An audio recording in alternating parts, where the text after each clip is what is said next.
쉬셨어요?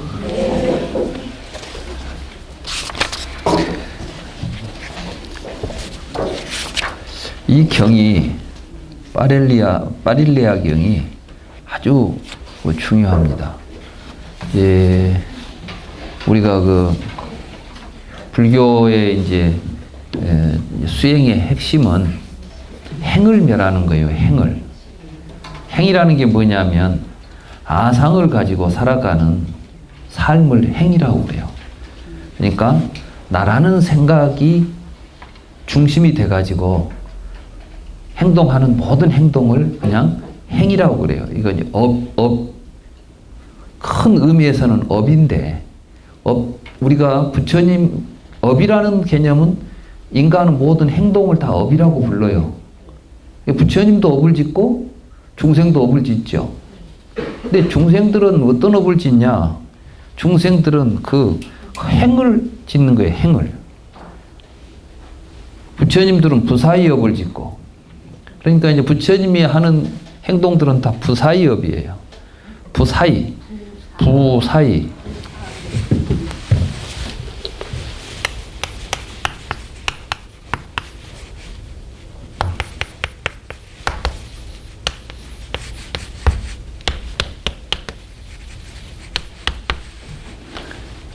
우리가 어떻게 생각하고 부사의한 일이다 그러죠. 그러니까 부처님이 하시는 일은 부사의한 업을 짓는다. 그 말은 뭐냐면 부처님은 나라는 생각 없이 살아가는 거예요.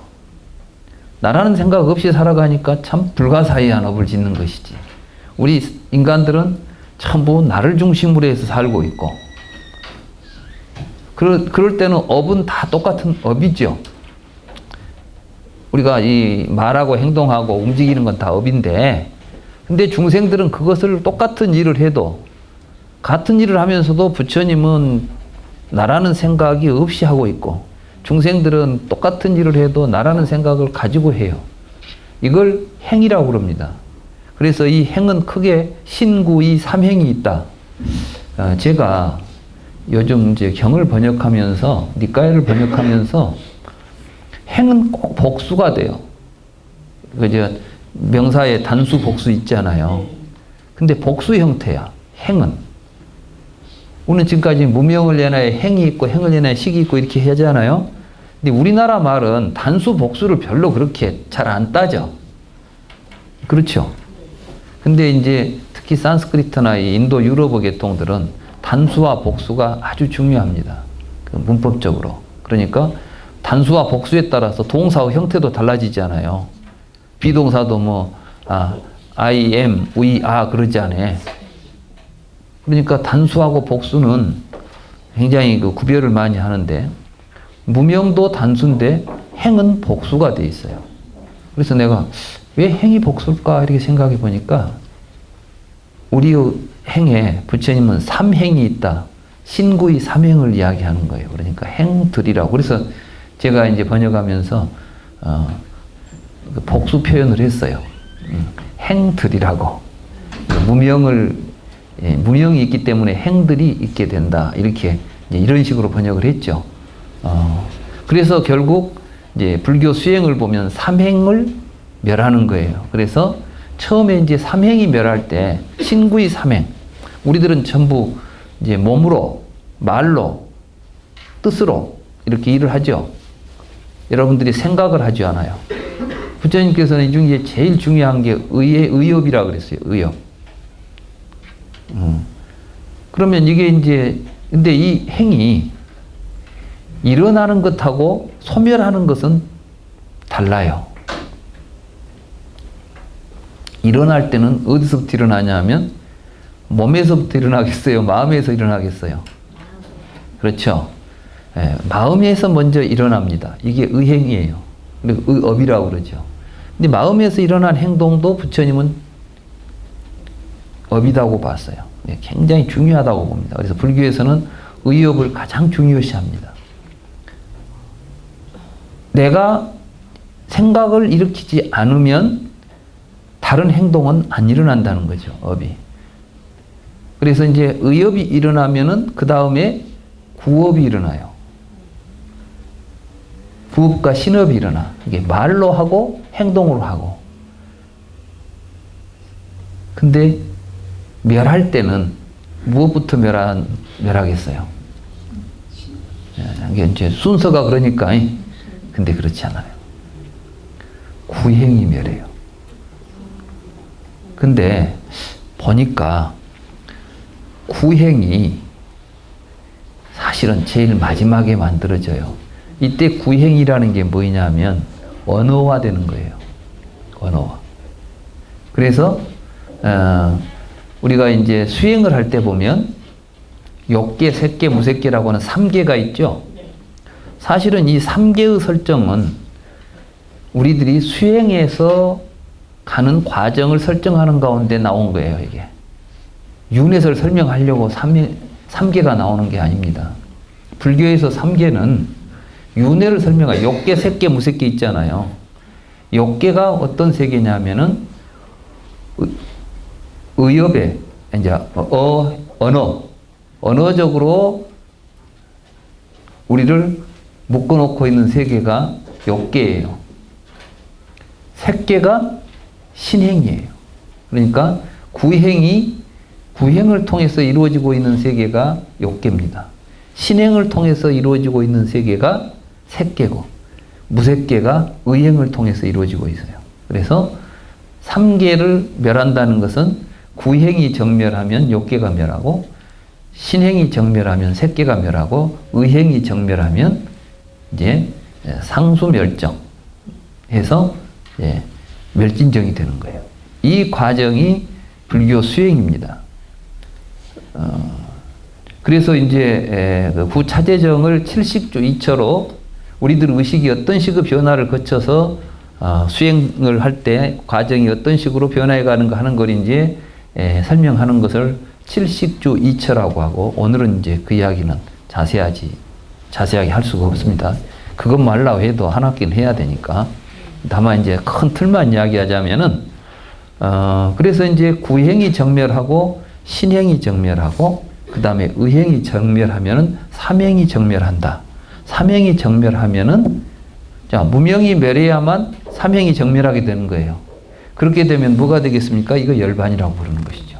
그러니까 불교 수행은 이 행을 멸하는 것인데, 이 파릴레아경이 왜 중요하냐 하면 그 행에 대해서 행의 내용을 가장 정확하게 구체적으로 이야기하고 있습니다. 제가 여러 불경들을 봤지만 이 경처럼 행을, 우리가 보통 여러분들이 문명을 연해 행이 있다 할 때 행이 무엇인가에 대해서 구체적으로 모르죠. 그런데 이 경을 읽어보면 그걸 알 수가 있어요. 그래서 우리 같이 한번 소리내서 이 경을 이제 120쪽부터 읽어보겠습니다. 비구들이여, 어떻게 알고 어떻게 보아야 곧바로 번뇌가 지멸할까? 비구들이여, 현자의 법에 의해 가르침을 받지 못한 범부들은 형식 있는 몸을 잘하고 여긴다오. 비구들이여, 그렇게 여기는 것이 행이라오. 그렇다면 그 행은 무엇이 인연이 되고, 무엇이 모여서 나타난 것이고, 무엇이 낳은 것이고, 무엇이 산출한 것인가?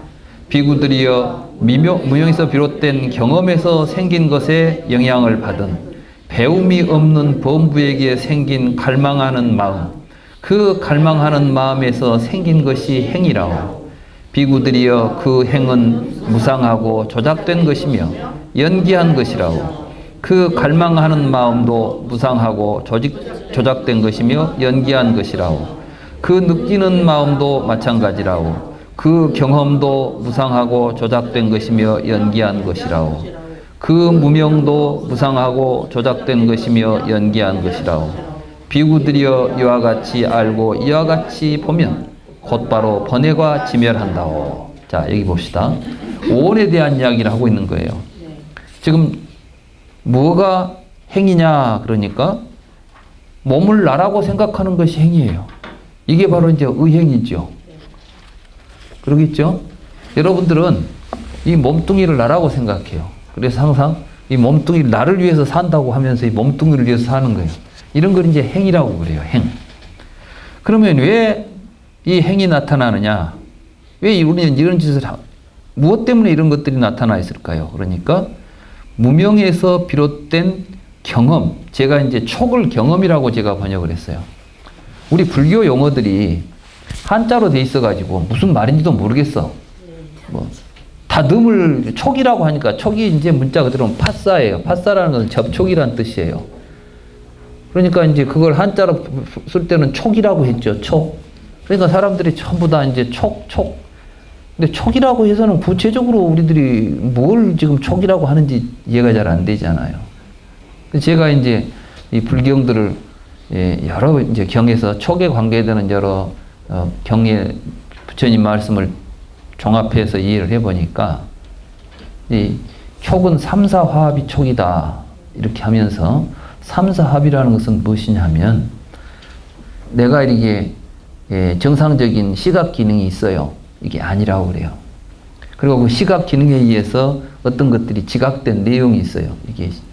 이게 이제 색이라고 그럽니다. 색. 그러니까 안과 색이 있죠. 귀는 소리가 있겠죠. 이런 것들이 이제 우리가 십이처라고 하는 것들이죠. 그런데 거기에 또 뭐가 있냐 하면은 식이 있어요. 식이. 식이 뭐냐 하면은 전에 식이 어떨 때 일어난다 그랬죠? 집중될 때 일어난다 그랬죠. 앞에 있었잖아요. 그러니까 이 경들이 여러 개의 경들이 있지만은 다 연결을 시키면 다 연결이 돼 있어요. 여기 촉이야기가 나오지만은 사실은 우리가 눈이 있어도 색이 있어도 내가 거기다가 집중을 하지 않으면은 식은 일어나지 않는다 그랬죠. 그러니까 여러분들이 뭘 집중해 가지고 식이 일어났어요. 근데 식이 일어났다는 것은 뭘 의미하냐면은 분별작용이 일어났다는 겁니다. 그럼 우리는 다시 또 이제 식이 어떻게 해서 분별작용을 일으킨단 말인가? 이거 알아야 되잖아요. 그래서 부처님은 그 식은 명색을 연하여 있다 이렇게 말했어요. 명색이 뭐냐면은 이름과 형태를 지닌, 그러니까 여러분들이 식이 일어났다는 것은 무엇을 의미하냐면은 여러분들이 알고 있는 이름과 형태로 지각이 일어났다는 거예요.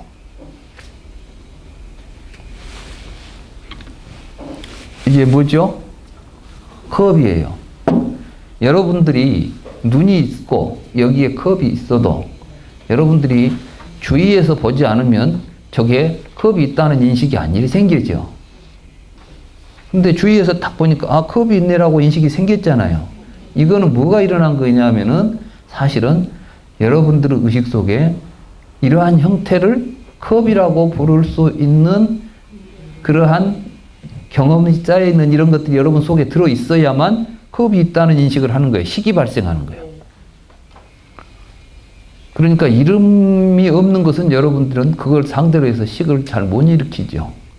그러다가 이제 누가 직접 경험이 아니고 간접적으로 누가 지도해 주거나 알려주거나 해가지고 여러분들에게 다시 이름과 형태가 생기면 얘들이 항상 볼 때 관심이 가면 물어요. 근데 관심이 안 가면 안 묻습니다. 얘들이 여러분들한테 물을 때 눈에 보인 걸 다 물어보던가요? 지가 관심이 가는 걸 물어보던가요? 아빠 이건 뭐야? 이렇게 이제 묻죠. 처음 지금 그건 뭐냐면 나는 관심이 가서 이것에 대해서 내가 앞으로 보면은 계속해서 이거를 인식하고 싶은데 인식하려고 보니까 여기다가 뭐 하나 입력을 해야 돼 지금. 그래서 이름과 형태를 묻는 거예요. 이름을 묻는 거지. 그럼 그거 컵이야 이렇게 이제 알려주면 얘는 이것을 컵이라는 이름과 컵이라는 형태를 가지고 자기 인지 시스템 속에다가 하나 이제 딱 꽂아 넣어놨습니다. 그 다음에 이게 딱 보이면 컵이 인식이 되지요. 이런 걸 촉이라고 그래요. 촉. 그러니까 이게 이제 삼사화합이 촉이라는 것은 식이 있고 눈이 있고 이런 게 세 개가 모여졌을 때에 이 상황을 촉이라고 부르는 거예요. 그러니까 이 촉은 그냥 접촉이라는 것이 아니라 알고 보면 우리가 무언가를 경험한다는 것이죠. 처음에는 내가 이제 이 촉을 뭐라고 번역을 의미를 제가 이제 아무중도체계라고 하는 제 박사 논문을 쓸 때는 있다고 느끼는 거예요. 뭔가 있다고. 우리가 있다고 느끼려면은 이게 컵이라는 것을 여러분들이 머릿속에 담고 있어야 있다고 느끼죠. 여러분들 머릿속에 이름이 없는 것은 바깥에 있다고 느낄 수가 없어요. 그렇습니까? 안 그렇습니까?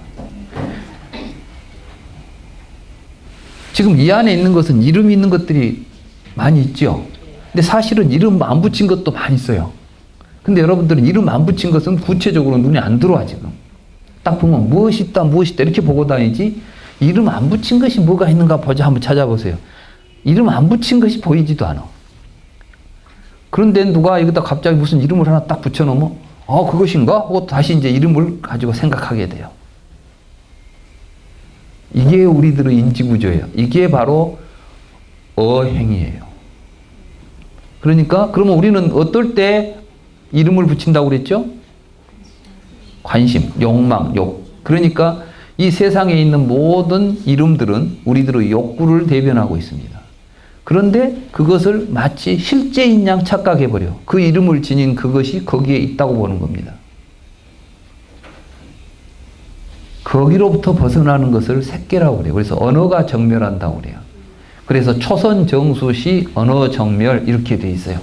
그러니까 여러분들이 이제 참선을 우리가 그 불교 수행을 하다가 초선, 선정에 보면 초선, 2선, 3선, 4선 이렇게 구차제정이 있지 않습니까? 그걸 설명하는데 초선 정수시, 초선을 바로 내가 초선에 들어가면 언어가 정멸한다.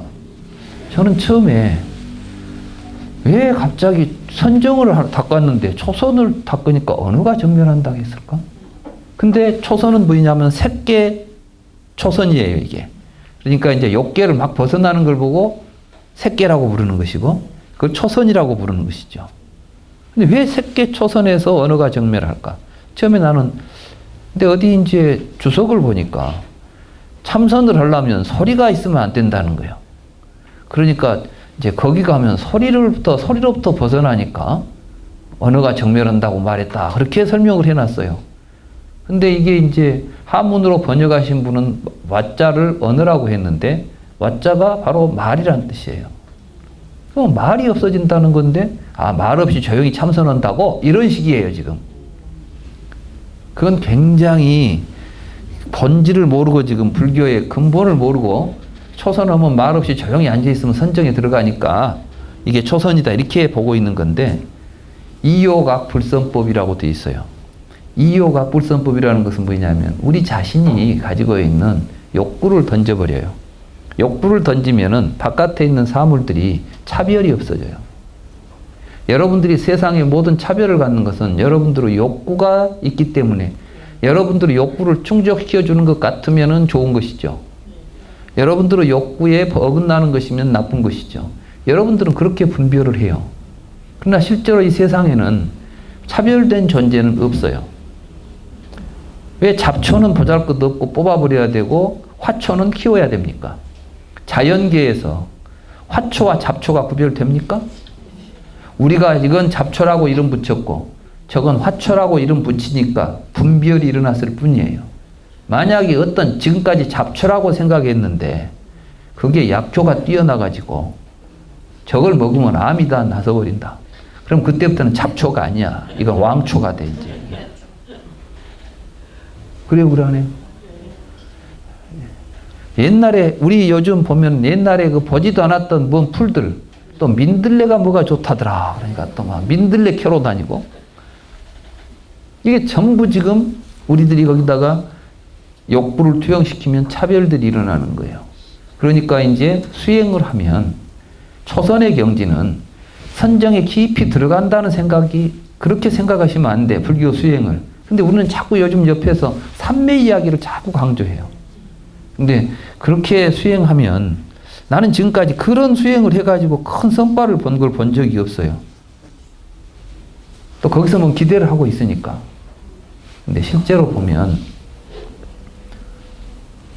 이 욕, 부처님은 말씀만 가지고 보자고요. 이 욕이라는 것은 우리들이 어떤 욕구로부터 벗어난다는 거예요. 멀리 한다는 것이죠. 이욕한다. 그리고 악불선법은 욕구에 따라다니면서 하는 짓거리가 불선법들이에요. 지 욕심대로 하려고 하는 거. 그러니까 이욕하면 자동으로 악불선법이 끊어지게 돼 있어. 그러니까 여러분들이 욕심을 안 가지고 있으면 어떤 일을 하더라도 못된 짓 이런 거 안 해. 다 못된 짓이 다 욕심에서 나온다니까. 그렇잖아요? 그러니까 이욕 악불선법을 하면 그러면은 언어적 분별로부터 사라져요. 그러니까 여러분들이 이제 말로 누가 분별해 놓은 것을 가지고 여러분들이 헷갈리지 않는 것이죠. 그러니까 이제 그런 사람들이 볼 때는 황금이나 돌이나 같이 보이는 거이지. 그러니까 실제로 부처님이 어느 날 안 한다고 같이 길을 가다가 안 한다야, 여기 무서운 독사가 있구나 그랬어요. 그러니까 아나니 무슨 독사가 있어서 부처님이 무섭다는 걸고 탁 가서 보니까 얘가 황금 괴짝이 하나 있는 거예요. 얘가 막 금은 부화가 가득 들어있는 이 보석함이 하나 탁 있는 거예요. 부처님 그걸 탁 보고는 아나나 여기 참 무서운 독사가 있구나 하고 이제 아나니 탁 그걸 보는 순간 부처님은 말뜻을 잘했어요. 세존이시여 참으로 무서운 독사군요. 그리고 이제 지나갔습니다. 근데 뒤에 어떤 그 사람이 길 가던 사람이 앞에 가던 부처님하고 뭔 독사가 있다 하니까 얼마나 무서운 독사가 있나 구경 오고 싶어서 가서 봤더니 독사가 아니라 이게 어마어마한 뭐 금, 보화가 가득 들어있는 보물 상자란 말이죠. 어휴, 이 사람들이 이걸 왜 이런 걸 독사라고 그래? 그러고는 이제 챙겨가지고 갔어요. 근데 그게 어떤 도적이 왕실에 있는 보물창고를 털어갖고 가다가 흘려놓고 간 거였어. 왕이 이제 어떤 놈이 감히 왕실에 보물 훔쳐갔으니까 찾으러 다니다 보니까 누가 쓰고 다닌다는 소문을 들었어. 잡아가지고 이제 네가 도둑놈이죠 갔다가 이제 얼마나 이제 호되게 권장을 치고 취조를 했겠어요. 그때야 비로소 세상에 이렇게 무서운 독사가 없었구나. 엄청난 고통을 주는 것이었다는 것을 깨달았다는 것이에요. 근데 우리는 지금 어떤 눈으로 봅니까? 부처님이 독사라고 본 것을 우리는 보물이라고 여기잖아요. 이게 무엇 때문에 그래요? 이게 바로 욕망 때문에 그런 거예요. 그러니까 이런 걸 보고 욕계라고 그래요. 그러나 이제 부처님은 이미 이걸 벗어났기 때문에 저것이 뒤에 가서 우리에게 가져다 줄 문제들을 보는 거예요. 이제 부처님은 욕망으로 보는 게 아니라 저런 것들을 중생들은 붙잡고 저걸 가지려고 살다 보니까 극심한 고통 속에 빠져들고 있구나. 독사한테 물리는 거나 마찬가지죠. 욕망을 가지고 물질에 집착하는 것은. 그 이야기를 하는 거예요. 그러니까 벌써 이제 부처님은 욕계를 벗어났으니까 그걸 딱 보는 순간 그 뒤까지가 보이죠. 저것이 뒤에 가서 어떤 사람들에게 어떤 문제를 일으키는가, 고통을 일으키는가를 보는 것이에요. 이게 지혜예요. 그러니까 이제 불교 공부하시는 분들이 절에 와서 불공 올려가지고 막 돈 벌겠다고 생각하면 그건 마치 독사굴에 들어가겠다고 기도하는 거나 똑같은 거라니까. 그런 우리가 부처님 말씀을 들었다면 그러니까 이제 여기 절에 와서 공부하시는 분들은 그런 것보다는 정말 부처님의 말씀을 통해서 우리가 바른 지혜의 눈을 얻어서 바르게 행복하게 사는 길을 찾아간다는 것. 이게 진정한 부처님을 공양하는 의미입니다. 우리가 불교를 공부하는 의미고. 그래서 이제 이렇게 하게 되면 바깥에 있는 물질들은 다 있는 것 같아요. 근데 그래도 그 사람들 눈에는 그것이 밖에 있는 대상으로 보이는 게 있는 걸로. 욕망을 배제하면은 차별은 사라지지만 내 눈앞에 있는 사물들은 분명히 실제하는 것이죠. 눈에 보이는데 없다고 할 수 없잖아.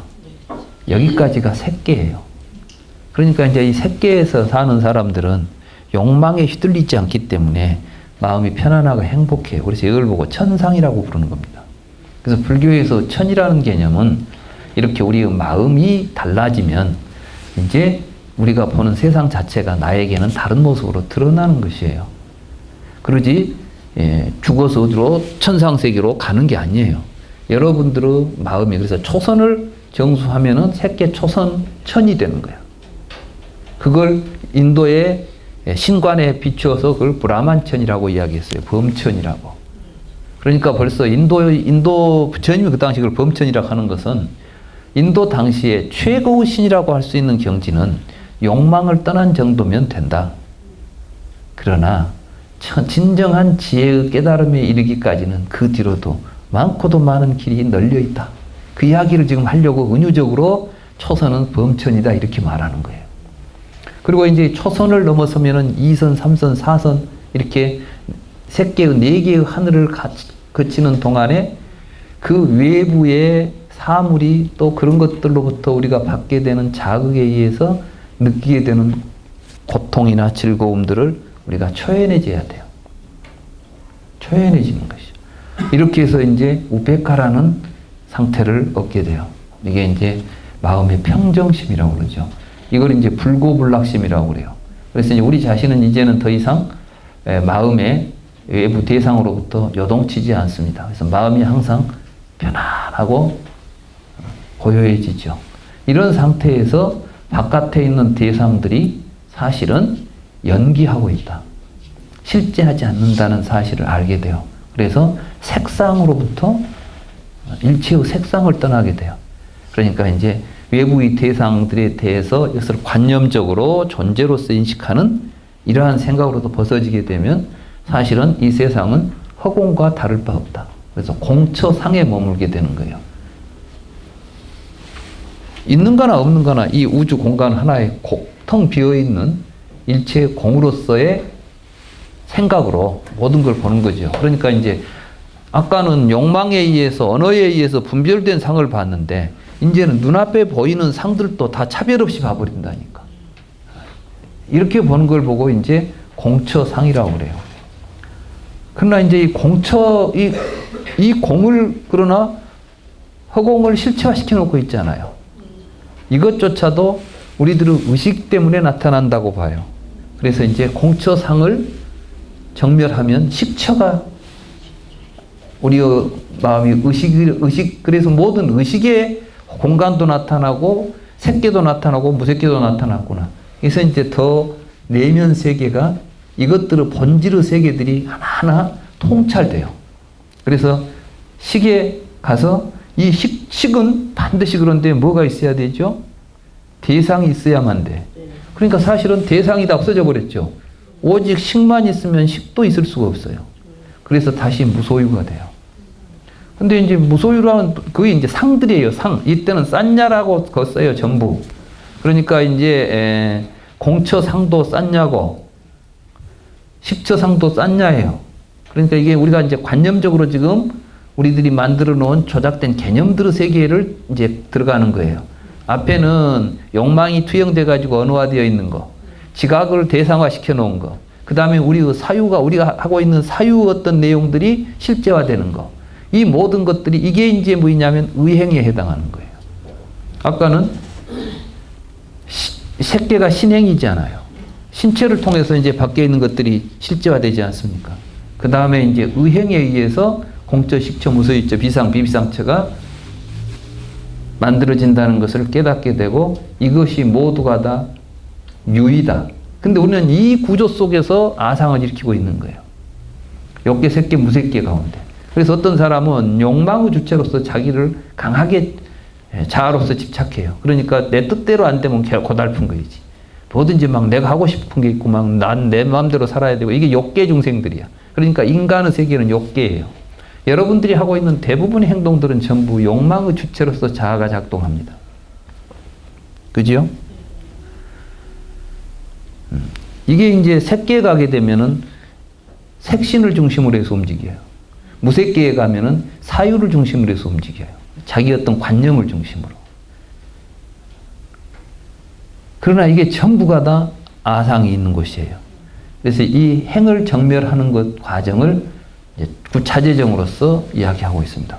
그러니까 우리가 불교 수행을 하더라도 이 수행을 하면 이 수행을 통해서 무엇을 없애야 될 것인가를 정확하게 알고 해야 되는데 그냥 앉아있으면 막 산매가 깊어지면 막 자동으로 막 2선, 3선 올라가고 거기서 막 식처 무소유치 올라가서 마지막에 멸진점까지 올라갈 거이다. 산매 속에 푹 빠져 있으면 깨달아서 나올 줄 아는데 그러지 말라는 것이 또 육조 스님의 법문이요. 정해가 균등해야 돼. 말하자면 정이 있으면 반드시 거기에 맞춰서 해가 계속해서 조명을 해줘야 돼요. 관조를 하고 뭔가 반성이 일어나야 된다니까. 푹 빠지면 안 돼. 이게 푹 빠져버리는 것은 문제예요, 이게. 푹 빠져 있다는 것은 부처님이 그것은 무소유처나 비상, 비비상처에 빠져 있을 때는 좋은데 나오면 도로묵이야, 이게. 나오면 아무 의미가 없어. 그러니까 지혜를 통해서 통찰해가지고 그 근본을 다 알고 깨우쳐 가야만 진정한 해탈과 열반이 있다. 이게 불교의 가르침이거든요. 정말 명쾌해요. 사실 이 수행법 어디 가서 배울 필요 없어요.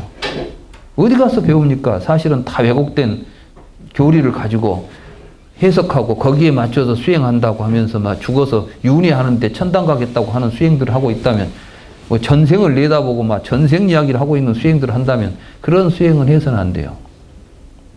정말 수행은 지금 여기에서 있는 것을 그대로 보고 잘못된 무지로부터 벗어나가지고 지금 여기에서 우리의 삶 자체가 밝아지고 행복해지는 수행을 해야 돼요. 죽어서 천당 가거나 죽어서 어디 갈 수행을 해서는 안 돼요. 여러분이 지금 잘하고 있으면 항상 여러분 미래도 그렇게 가는 거야. 오늘 내가 행복하지 못한 사람이 내일은 천당 가서 행복해질 것이다. 여러분, 내일 행복해질 것이라고 생각하고 잠을 자고 깨놨더니 내일이 있던가요? 네? 어제하고 오늘하고 내일하고 지금 여러분 얼마나 달라졌어요? 우리는 지금까지 그렇게 살면서 또 내세까지 바라보고 있어. 지금 변하지 않고 지금 행복한 삶이 안 나타나면 내일 또 모레도 없는 거예요. 내일 모레를 기약하지 말라니까. 지금 여기에서 현법이라고 그래. 그걸 보고 현재라고도 하지 않아. 나마디띠 현법에서 바로 해야 돼요. 여기에서. 자, 행이 뭔지 알았죠? 예. 느끼는 마음이나 이게 이제 전부 오온에 대해서 마찬가지예요. 오온을 자아라고 여기거나 생각하는 마음을 자아라고 여기거나 조작하는 행위들을 자아라고 여기거나 분별하는 마음을 자아라고 여기는 것도 마찬가지라고. 경에는 이게 똑같은 내용이 계속 반복돼요. 그래서 제가 싹 마찬가지다는 말로 정리를 했어요.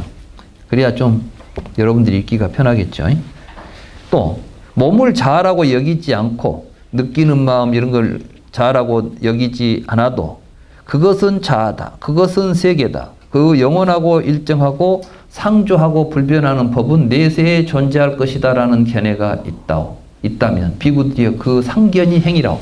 그러니까 우리는 이제 어떤 걸 놔두고 나와 세계는 다음 세상에 가서도 계속 존재할 것이다.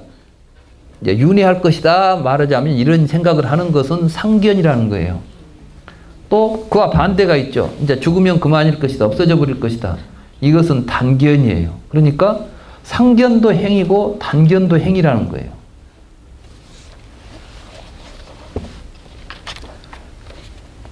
이 모든 것들은 다 무엇 때문에 나타나느냐? 무명 때문에 나타나고 있다는 것입니다. 그래가지고 이 무명으로부터 뭐가 생기죠? 촉이 생기죠. 촉이. 우리가 어리석은 생각을 가지고 살면서 경험을 하면 그 경험된 내용들을 가운데 우리가 좋아하는 것을 갈망하고 애착해가지고 그것을 나다, 내 것이다 이런 생각을 만들어 가지고 살아가는 일체의 행을, 삶을 행이라고 부르는 거예요. 그러니까 이걸 12연기에서 이야기하면 또 어떻게 되냐 하면 사실은 무명을 연하여 행이 있고 행을 연하여 식이 있다고 그랬죠. 이 식을 연하여 명색이 있고 명색을 연하여 촉이 있고 있어가지고 유가 있죠.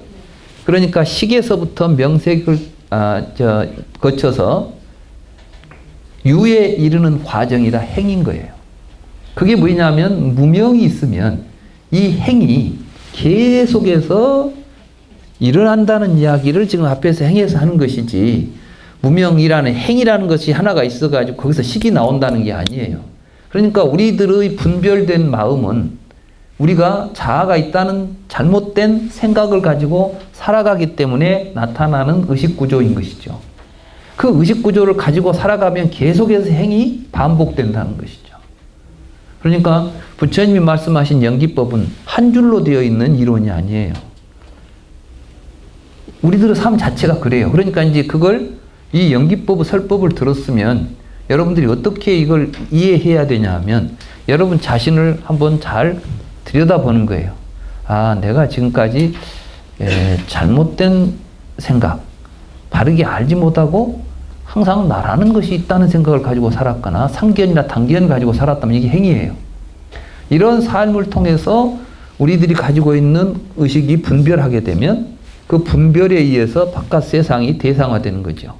식을 연하여 명색이 있다고 그러잖아요. 제가 아까 그랬죠. 여러분들의 의식 속에 없는 것은 바깥에 존재하지 않는다고. 그게 명색으로 밖에 있는 것처럼 보이는 것이에요. 여러분들이 밖에 있다고 알고 있는 그것을 여러분들은 보는 거예요. 그걸 보고 유깁처라고 그래요. 안입이설심이. 그때 6가지 그 지각에 의해서 경험이 일어나요. 이게 촉이에요. 이 촉을 무명에서 비롯된 촉이라고 그래서 무명촉이라고 그럽니다. 이 무명촉을 연하여서 우리에게 여러 가지 느낌들이 발생하고 그 느낌들을 또 우리가 갈망해가지고 취해서 자기 존재로 만들어요. 이게 또 행위예요. 이해가 되세요? 여러분들이 지금까지 그렇게 살아왔다는 것을 부처님이 알려주고 있습니다. 그럼 여러분들은 정말 나는 지금도 그렇게 살고 있는가를 반성해 봐야 돼. 이걸 들여다보는 눈을 반야라고 그래요. 이걸 이렇게 통찰해 보는 것을 반야. 그 반야를 통해서 통찰해 보면 연기가 보이는 거지, 이제. 아, 이런 조건, 나는 전에 이런 것들 때문에. 그러니까 아까 제가 그랬죠. 느낌이 일어나면은 그 느낌이 어떻게 해서 이런 일이 느껴나는가? 아까 이제 자라한테 물린 사람이 소뚜껑 보고 놀랐다는 이 이야기를 여기다 대입 한번 시켜봅시다. 이거 우리 일상에서 일어나는 사건들이죠? 네. 여러분들이 기쁨과 슬픔, 괴로움들은 다 이 구조 속에서 일어나지 않아요? 그러면 여러분들에게는 자라는 무서운 놈이다 라고 하는 식이 있겠죠. 이렇게 생긴 것은 무서워. 이런 명색이 있잖아. 근데 여러분들이 눈으로 탁 봤어요. 그러니까 촉이 일어나죠. 촉이 일어난 거야, 이게. 왜냐면 자기한테 있는 자라라는 명색하고 밖에 있는 모양하고 딱 맞아 떨어지는 거야. 이렇게. 촉이 이렇게 탁 맞는 거야, 이렇게. 그러면은 그때 뭐가 일어나요, 갑자기? 수가 일어나는 거야, 수가. 어이구, 놀래라. 무섭다. 이런 생각이 일어난단 말이죠. 근데 또 용봉탕을 좋아하는 양반들은 또 그걸 보고 야, 좋다. 이런 생각이 일어난단 말이죠. 그러면 이제 그때부터 뭘 해요? 갈망하게 돼요. 놀란 사람은 이제는 안 보기를 갈망하고 맛을 들인 사람은 그것을 또 먹기를 갈망해. 그렇게 해서 그걸 좋아하는 내가 있고 그걸 싫어하는 내가 하나 존재하게 되는 거예요. 유가. 그놈을 취해가지고 나라고 우리가 생각하니까. 그 의식이 다시 또 반복적으로 우리의 삶에 계속 우리는 뱅뱅 돌죠. 이런 상태를 윤전이라고 그래요. 왔다라는 것은 왔다라고 그래요. 이것을 우리가 보통 윤회라고 번역한 거에 쌍싸라라는 것은 흐름이고, 어떤 흐름이 경향성 있죠. 물이라는 것은 한번 흐르기 시작하면 그쪽으로 싹 흘러가듯이 우리는 우리의 의식이 한번 어떤 식으로 동력을 갖고 가면 그쪽으로 계속 흘러가요. 그러니까 사유가 유연하지 못하고 쏠려 있죠. 그것이 또 동일한 방향으로 뱅뱅 선회하고 있어. 하나의 동일한 패턴을 이루면서 계속 돌고 있다고. 이걸 보고 윤전이라고 그래서 이걸 왔다라고 그래요. 왔다라는 것은 뭐냐면 수레바퀴가 뱅뱅 도는 거야, 이렇게. 자, 그게 거기로부터 벗어나자는 것이 윤회에서 해탈하자는 거예요. 그러니까 지금 12연기를 보고 있으면은 우리들이 그렇게 계속 뱅뱅 도는 의식의 구조를 지금 잘 보여주고 있죠. 그게 어떻게 3세를 막 돌아다니면서 윤회하는 거예요. 육도를 윤회하는 이야기를 하는 게 아니에요. 이러한 것이 무명이 사라지면은 그친다는 거예요. 그치고 사라지기 때문에 열반이라고 부르는 것이죠.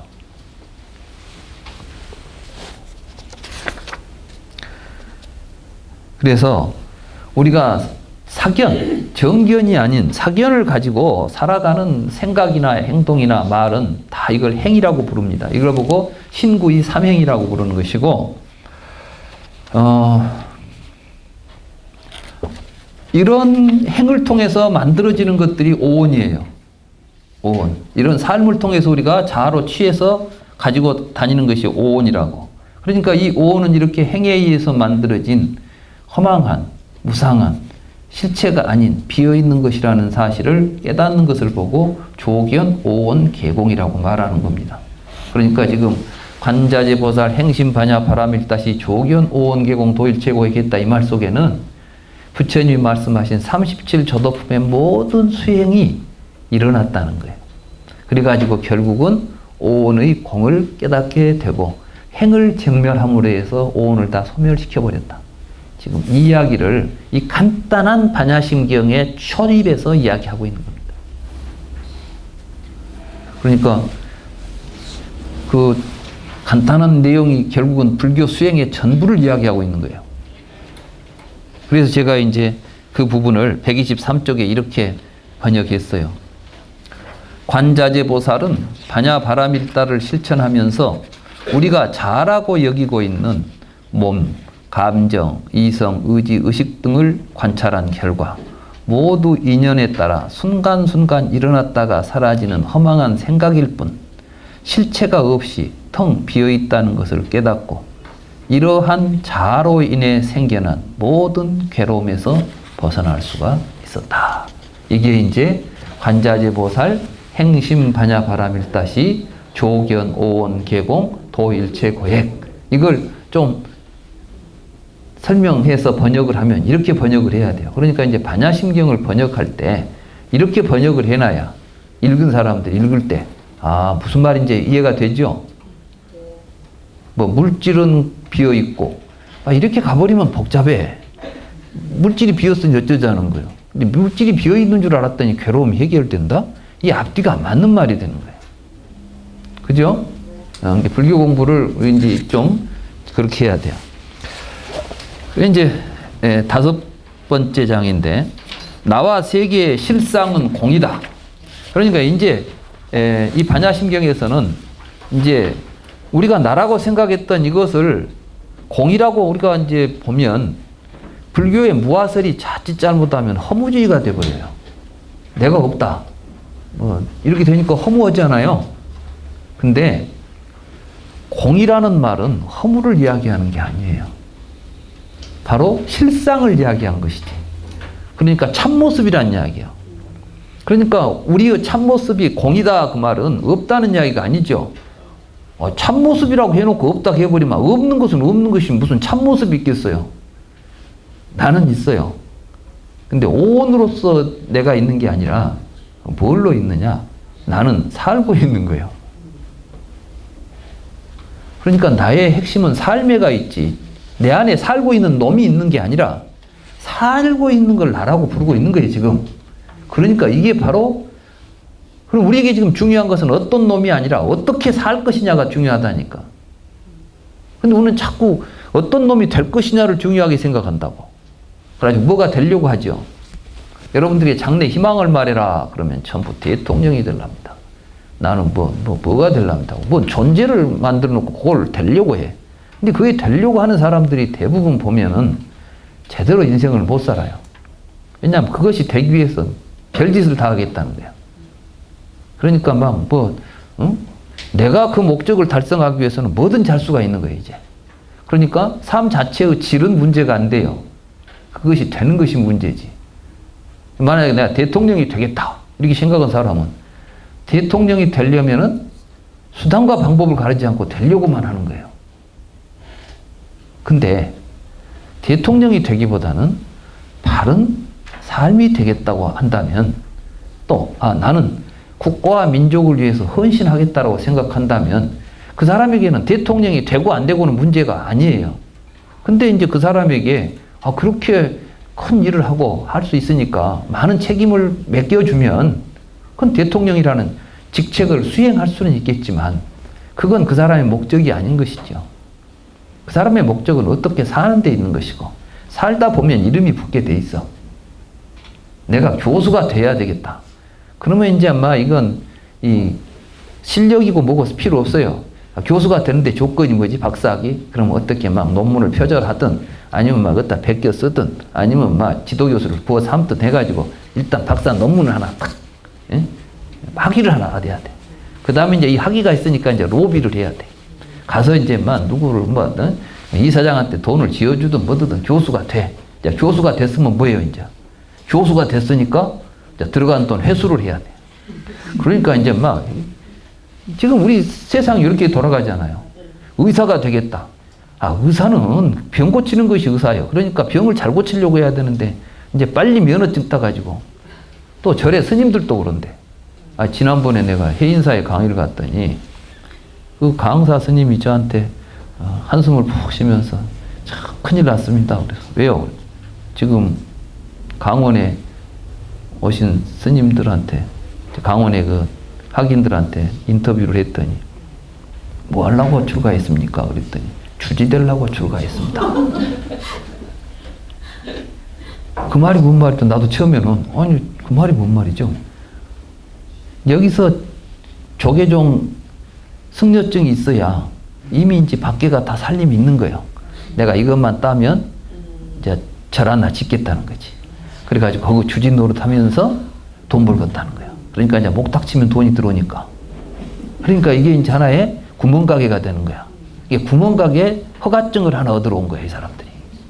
지금 우리 실정이 그렇대요. 내가 그 이야기를 듣고 내가 너무나 놀래가지고. 근데 이건 감추면 안 돼. 감춰가지고 창피하니까 아니에요. 치부는 드러내야 치료가 되는 것이요. 우리는 지금 알아야 돼요. 그래서 만약에 우리 주변에서 그런 식으로 승려로서 하려고 하면 우리들이 과감하게 거기에 대해서는 반대해야 돼. 스님 그러시면 안 됩니다. 어찌 세상에 출가자가 목닥쳐서 돈 벌 생각을 합니까? 스님이 공부만 잘하면 우리가 다 먹여 살리겠습니다. 그 대신 스님은 공부를 하세요. 그리고 중생을 제도하세요. 우리 이렇게 나가야지. 근데 요즘은 보니까 막 전부 돈이야, 돈.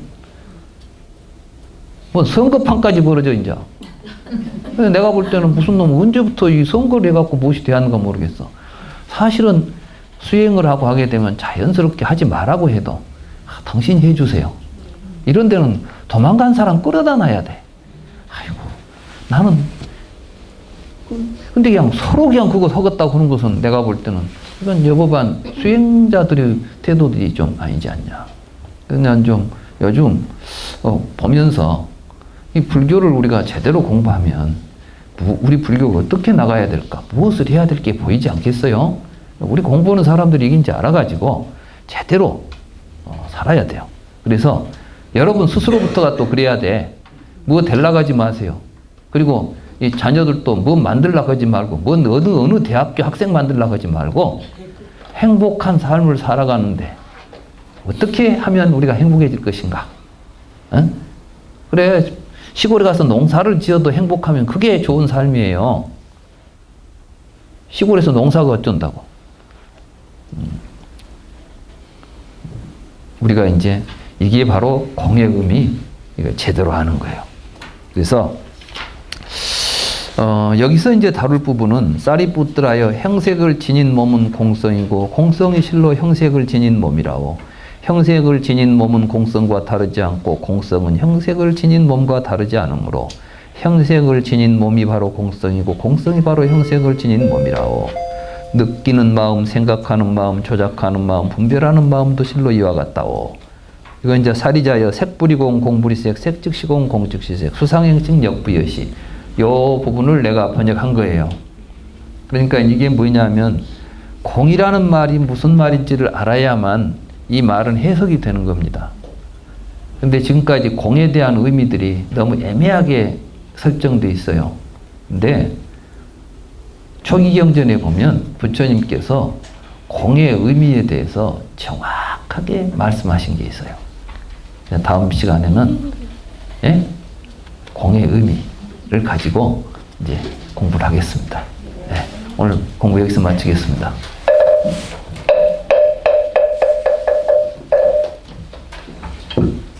매번 들을 때마다 느끼는 거 너무 명쾌하지 않으세요? 우리 교수님께 박수 부탁드리겠습니다. 사업 수업을 끝으로 오늘 공부를 마치겠습니다. 다 함께 자리에서 일어나주시기 바랍니다.